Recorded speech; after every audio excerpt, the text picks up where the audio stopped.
We can calculate the horizontal and vertical components of a vector by looking at its graph. So of course, here's the vertical component that goes down to about there, and the horizontal component is this portion here.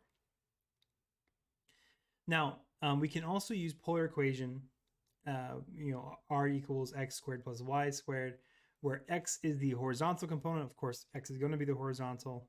X is the horizontal axis, and y is the vertical component. Y is the vertical axis. And we can find the magnitude of any vector using this equation, and that's typically written with the absolute value bars, or more commonly, the double absolute value bars to kind of distinguish between absolute value in a real number sense and absolute value in a vector sense. Now, the initial point here for this one, right, it starts here and it points down this direction. So this initial point, I can write this as a vector. So I can draw it like this. I can go from the origin to that point. I have my v initial vector. And this final point here, I can actually draw this as a vector as well. I can just draw it down to there, and it's going to be my v final.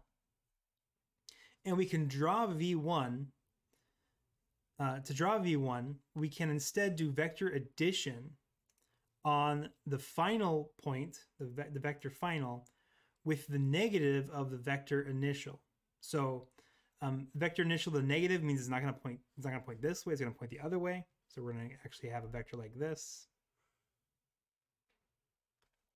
And we're going to vector addition this on the v final. So we're going to do, it's going to be something like this. So we get this resultant vector. This is v final plus a negative v initial. Effectively, this is just v final minus v initial. It's just really vector subtraction. And you can see that this vector and this vector, if I drew it correctly, would be the exact same thing. So this is actually just v1. And this is a position vector, which means we can do anything we want on it. We can use polar coordinates to find it. We can use, of course, the regular coordinates to use it, and everything. So this is a nice way of doing this VF minus VI, a nice way of working with vectors because it gives us a mathematical way of doing it. Now, instead of doing this graphically, we can do this algebraically by just subtracting the coordinates. So we subtracted the vectors here. Well, all we have to do to do this algebraically is subtract the coordinate. Here I have the final coordinate plus the negative of the initial coordinate. So this becomes negative 1.2, negative 3.4 minus negative 4.1 or 4.1. And really all we're doing here is we're going to distribute this into here. We're going to change the signs because it's just flipping the coordinate around. If I flip it up here, right, I can put this in this position over here. And that's going to give me, I don't actually have a point on here, but it's going to give me, this is going to be at 4. This is going to be at negative 1. It's going to give me 4, negative 1. So that tells me that when you take the negative of it, all you're changing is you're negating the coordinates individually. So that gives me negative 1.2, negative 3.4 plus 4, negative 1. And to do this, all we have to do is add each coordinate together. So we're going to add negative 1.2 and 4 and negative 3.4 and 1 and negative 1, sorry. That's going to give me 2.8, negative 4.4. If we look on here, my graph is obviously off. It should be a little bit further out. 2.8 is around here, and negative 4.4 So what I should have actually had is something like this.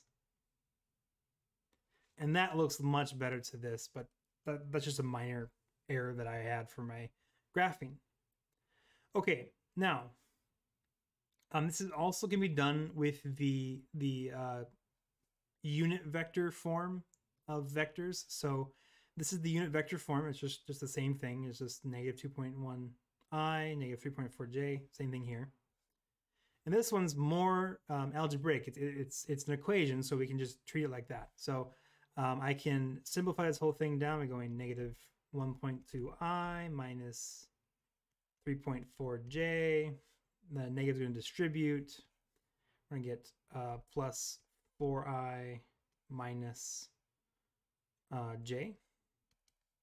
Combining like terms, I have 2.8i minus 4.4j, and that gives me the exact same coordinates for that I previously got. Now, the last question here is, what's the magnitude of this? Well, once I have this or even the coordinates, it's very easy to find magnitude. All we're going to do is take 2.8 and square it. That's the x coordinate, the horizontal component. And then add this to the vertical component squared. And then take the square root of this. So typically when you take a square root, you always have a plus or minus. But here we're talking about a distance. That's always going to be positive. So just plug this into a calculator and see what we get.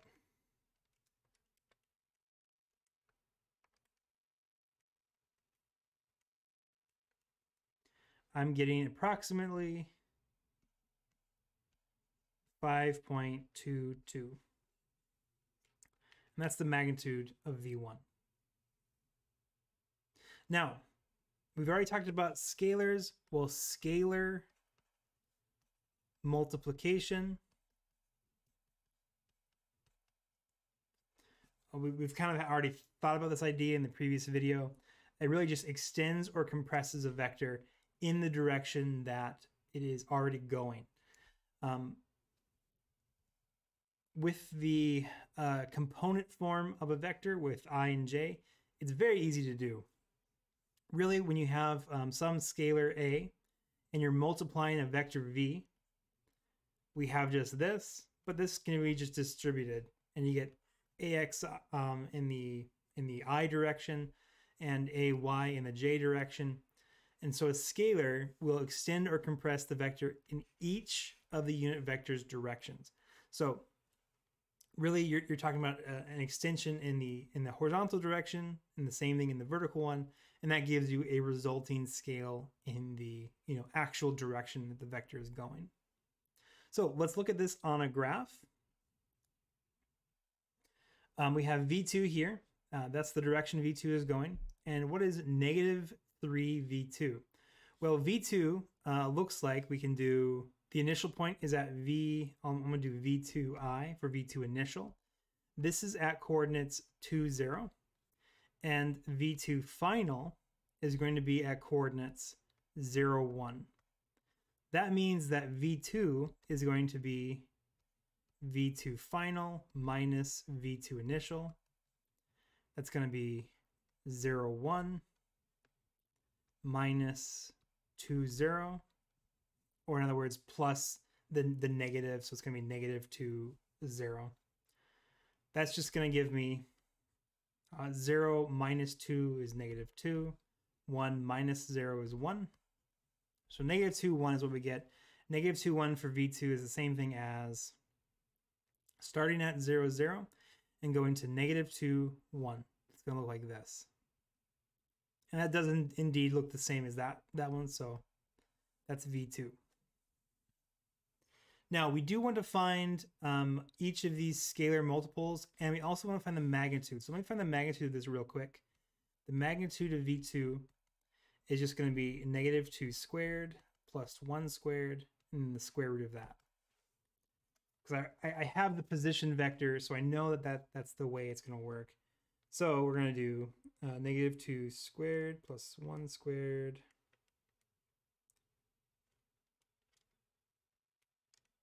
It's just the square root of 3. Okay. So now negative 3v2. You can think of this as flipping it and then extending it 3. I'm going to base it on the position vector because I have to find the magnitude anyways. So if I base it on the position vector, it's going to be very easy to find the magnitude.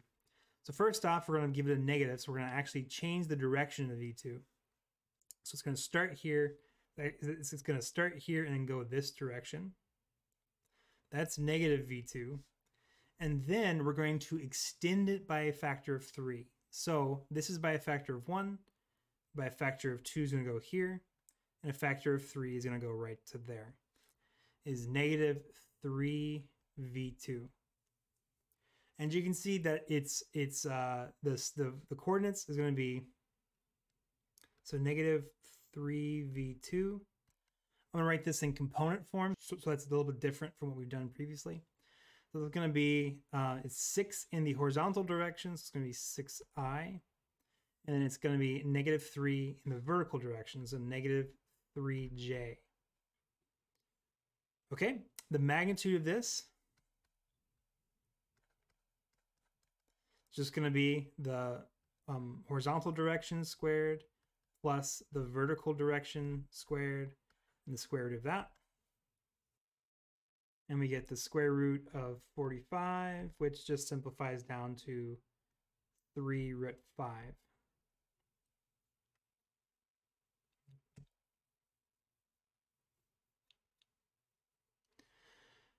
Okay, now we have 0.75 v2. So 0.75 v2 is just going to be 3/4 of the way of this one.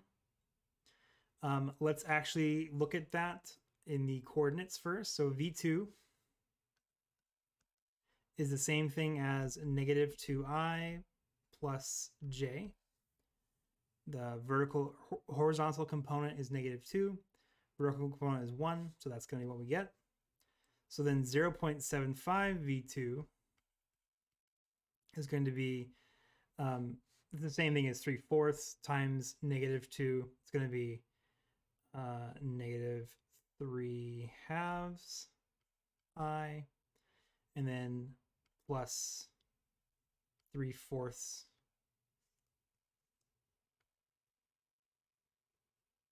j. Okay, and that looks to be somewhere around, let's see, somewhere around here. So that, going to this point here, is 0.75 v2. Once again, I can move this vector around, like, right, I can move it down here. It'd be something like this. This is also 0.75 v2. As long as it has the same direction and the same magnitude, I can have it anywhere on the graph. I could have it over here. I could have it down here. You know, as long as I drew them all the same, they would be the same vector. The position, the standard position, is just nice because it's very easy to find all the coordinates for it. Okay, now we just need to find the magnitude of this vector.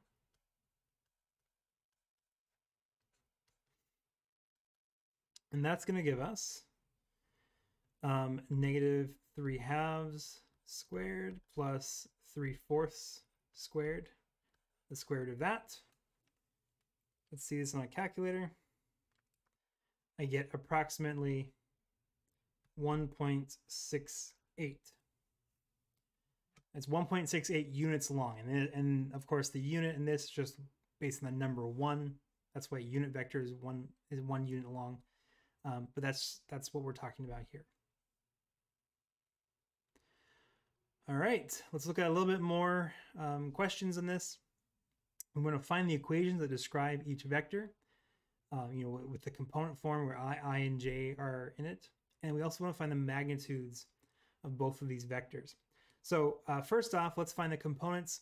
This can be done. V4 is quite easy to do. V3 is going to take a little bit more work. So let's just start with V3, right? V3 has its starting, the initial point, and then the final point here. So V3, I can write it as, let's do It's going to be final, so it's going to be 2.1i. It's the horizontal direction. It's the x-coordinate, really. Minus 2.5j. This is the final position. We're going to subtract this from the initial position, which is 5.3i. That's the x-coordinate. This is, again, v3 initial, v3 final. Because it points from this point down to that point. So yeah, 5.3 is the initial point for the x-coordinate, and then we're going to add on to this 2.5j. So this is going to give us, we're just going to really do 2.1 minus 5.3. Give me negative 3.2i. And then negative 2.5 minus 2.5 is going to be negative 5j. And the magnitude of V3 is going to be negative 3.2 squared plus negative 5 squared and the square root of that.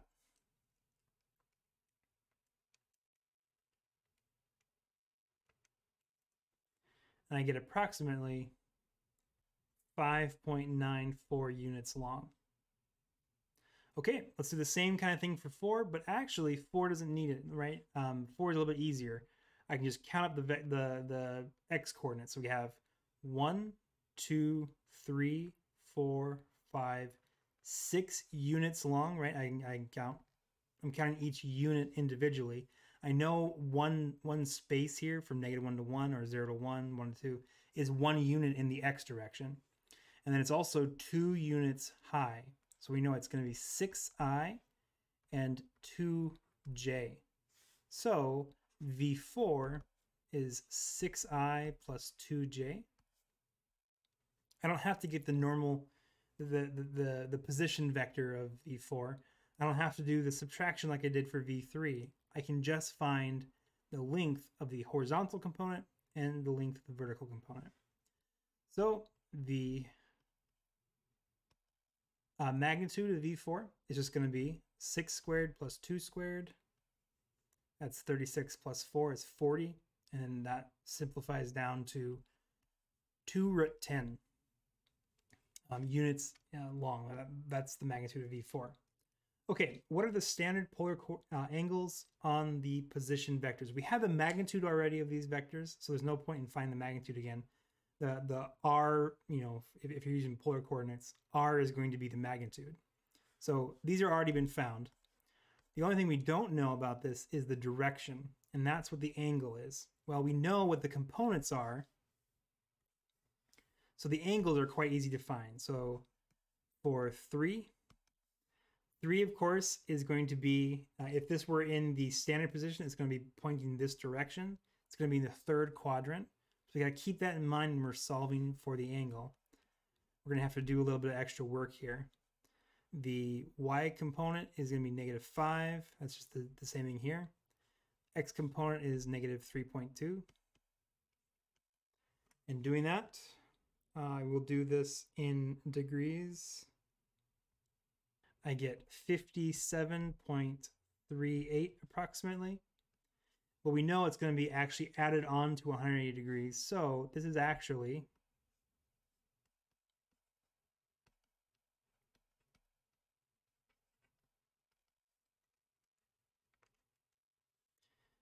237.38 degrees. So that's the angle, that's the direction of V3. Now for V4, we know if this were in the standard position, it would actually point up somewhere over here, and this would be in the 1st quadrant. So this inverse tangent will work perfectly the way it is. The y-coordinate is 2, x-coordinate is 6. The same thing as tangent inverse of 1/3. And that gives me 18.43 degrees approximately. All right, we know everything about these vectors now that we found both the magnitude and the direction. For this final problem, we're going to find this vector addition here, 4 times v3 plus 2 times v4. And we also want to find the magnitude of this resulting vector, because this is going to be a vector. When you add vectors together, you get a vector as a result. Now, what does this thing actually look like? Well, let's just look at this thing visually first. It was 4 times v3 and 2 times v2. So let me clean this up just a little bit here. This is going to be 4 times this one. So I'm going to draw a little bit smaller. It's going to be, let's see, 1, 2, 3, 4 times v3 plus 2 times v4. v4 looks like this. It's a little bit longer than that. So I'm going to draw it like this. There's 1 and there's 2. And this looks to me approximately, it's going to be something like this. That's what the resulting vector is going to look like using vector addition. All I did was I put the ends right after it. So I started at some point. It doesn't matter what point you start at, right? Vectors can be anywhere on the plane. I started at some point, and then I had 4 of these. So I really did 4 of them. Or you can just say, well, it's going to be 4 times the length of this one. And that's just the full. That's 4 times the length of that one. And then 2 of these, or 2 times the length of one of them. And the resulting vector always starts at the same position that you started at and ends at the final position that you went to. And so this is the resulting vector. This is going to be 4v3 plus 2v4. Now, of course, we don't have anything specific about this. This is just, the geometry in its plane form. To get really specifics, we have to use the mathematics. We have to use the coordinates to find the coordinates of like a position vector, for instance. That's how we can find the magnitude and the direction if you wanted to. All right, so going back to actually do this, we can just add on v3 and v4. So we already know v3 equals, we found that up here, is negative 3.2i minus 5j. v4 is 6i plus 2j. All right, so 4v3 plus 2v4 equals 4 times v3 plus 2 times v4. So it's going to be negative 12.8i minus 20j plus 12i plus 4j. And that's going to give us, let's see, negative 0.8i and negative 16j. As long as my math did it correctly, which I believe, yeah, it looks good. So now we can do the magnitude of this.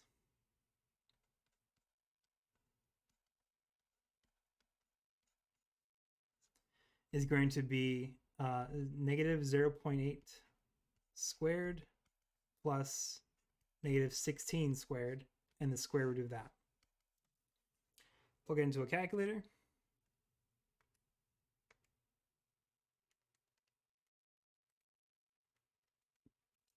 And I get approximately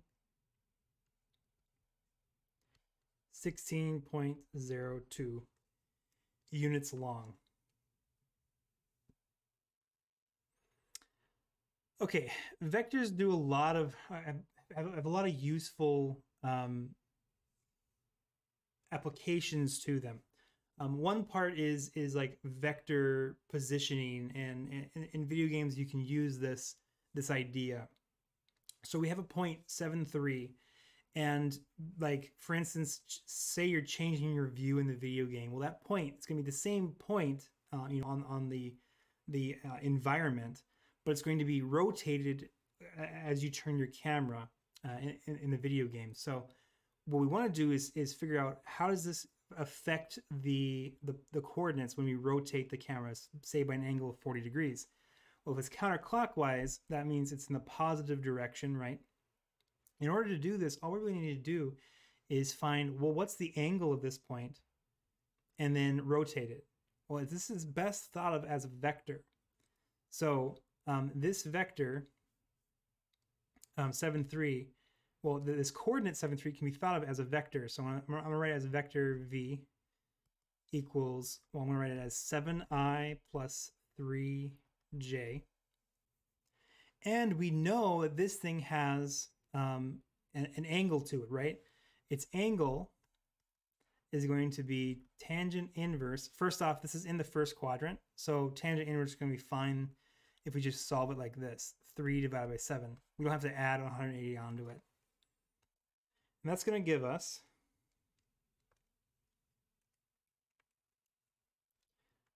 23.1, we'll do 20 for the approximation, degrees. And if this point has been rotated by an angle of 40 degrees, well, to find the new coordinates, all we have to do is add 40 degrees onto this. So this angle of vector rotated is going to equal 23.2 degrees plus 40 degrees. That's going to give me 63.20 degrees. Now, we don't have the coordinates yet, but the coordinates are going to be easy to find. Once we have the trick to convert from polar coordinates to vectors. And this is really the same thing that we've already seen in complex numbers. When you're converting back, all you have to do is do the actual operation. And you're going to multiply it by the magnitude. So the first thing we need to do is find the magnitude. So the magnitude of this is going to be 7 squared plus 3 squared. 49 plus 9, so 58.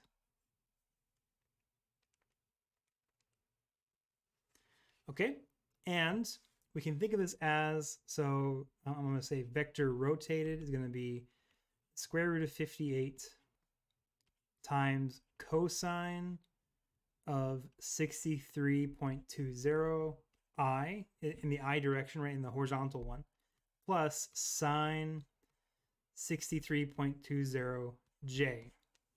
And this reflects the same thing that we saw in complex numbers. I, of course, is not a complex number. It's in the horizontal direction. Don't confuse those two things. When you're talking about vectors, you're talking about I and j unit vectors, not complex number or the imaginary number I. So this is the idea. We have a horizontal component that's given by the cosine of this angle, right? If we had an angle like this, it's about 60 degrees, it's about like this. The horizontal component is going to be cosine of the angle, and the vertical component is going to be sine of that angle. The same thing we do with polar numbers. Well, to find the actual coordinates, all we have to do is multiply by the magnitude or the radius in polar coordinates, right? So we're going to do root 58 times cosine 63.2 I. That's going to be the x coordinate. And root 58 times sine of 63.20 j. This is going to be the y coordinate. Doing that, I get approximately 3.43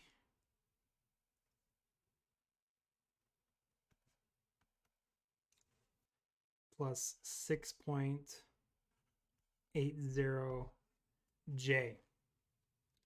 So the actual coordinates of this point then from 7.3 gets rotated to point 3.43, 6.80. That's the new coordinates of this point. All right, give it a try in numbers 1 through 4.